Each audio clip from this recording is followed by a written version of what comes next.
సింగరేణిలో కేసీఆర్ ప్రభుత్వ హయాంలో కార్మిక కుటుంబాల ఆరోగ్య, వైద్య, విద్య శ్రేయస్సు కోసం ఉపయోగపడితే నేటి కాంగ్రెస్ ప్రభుత్వ రాజకీయ జోక్యం, స్వలాభాల కోసం, ఆర్థిక దోపిడీ కోసం ఉపయోగించుకుంటున్నారని టీజీబీకేఎస్ అధ్యక్షులు మిర్యాల రాజిరెడ్డి ఆరోపించారు. ఈ మేరకు పెద్దపల్లి జిల్లా గోదావరిఖని ప్రెస్ క్లబ్లో ఏర్పాటు చేసిన మీడియా సమావేశంలో మాట్లాడారు. సింగరేణిలో గెలిచిన గుర్తింపు ప్రాతినిధ్య కార్మిక సంఘాలు కార్మికులకు ఇచ్చిన హామీలలో ఒకటి కూడా అమలు చేయలేదని ఆరోపించారు. కాంగ్రెస్ పాలన సింగరేణి సంస్థను నిర్వీర్యం చేసింది. ఈరోజు ట్రాన్స్కో, జెన్కో ద్వారా రావాల్సినటువంటి 47,000 కోట్ల బకాయిలు చెల్లించని పరిస్థితుల్లో సింగరేణి సంస్థ చెల్లించేటువంటి జీతభత్యాలకి ఓవర్ డ్రాఫ్ట్ తీసుకొని చెల్లించాల్సిన పరిస్థితికి నెట్టివేయబడింది. ఈరోజు వాళ్ళు కాంగ్రెస్ ప్రభుత్వం హయాం వచ్చిన తర్వాత 24 నెలల కాలంలోనే దాదాపుగా 24,000 కోట్ల రూపాయల బకాయిలను పెంచింది.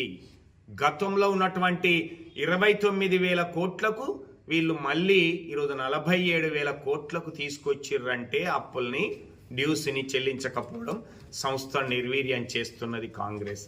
అంతేకాకుండా కాంగ్రెస్ ప్రభుత్వ కార్యక్రమాలకి ప్రతి ఒక్కదానికి కూడా సింగరేణి నిధులను దుర్వినియోగం చేసుకొని వాళ్ళ స్వార్థ రాజకీయాలకు ఉపయోగించుకుంటా ఉన్నది.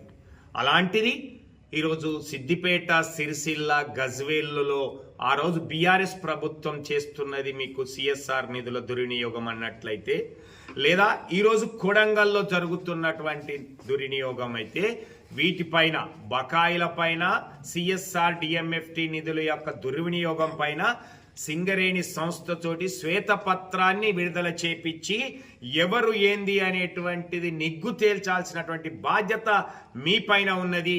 ఐఎన్టీసీ, ఏఐటీసీ నాయకులారా, మీరు కూడా దానికి కాంగ్రెస్ ప్రభుత్వానికి వంత పాడుతున్నటువంటిది అన్ని కూడా తెలియాల్సినటువంటి అవసరం ఉంది అనేది తెలంగాణ బొగ్గరి కార్మిక సంఘం డిమాండ్ చేస్తూ, ఈరోజు ఏఐటీసీ, ఐఎన్టీసీలు ఇచ్చినటువంటి ఏ ఒక్క వాగ్దానాన్ని కూడా ఈ 2 సంవత్సరాల కాలంలో నెరవేర్చినటువంటి ఈ సంఘాలు, లేదా 2 సంవత్సరాల కాంగ్రెస్ ప్రభుత్వం కూడా సింగరేణి కార్మికులకు ఇచ్చినటువంటి ఏ ఒక్క హామీని నిలబెట్టుకోలేనటువంటి పరిస్థితుల్లో మీకు సింగరేణి సంస్థ గురించి కానీ, బీఆర్ఎస్ ప్రభుత్వం గురించి కానీ, టీబీజీ కేసు గురించి కానీ మాట్లాడేటువంటి నైతిక హక్కు లేదు అనేటువంటిది.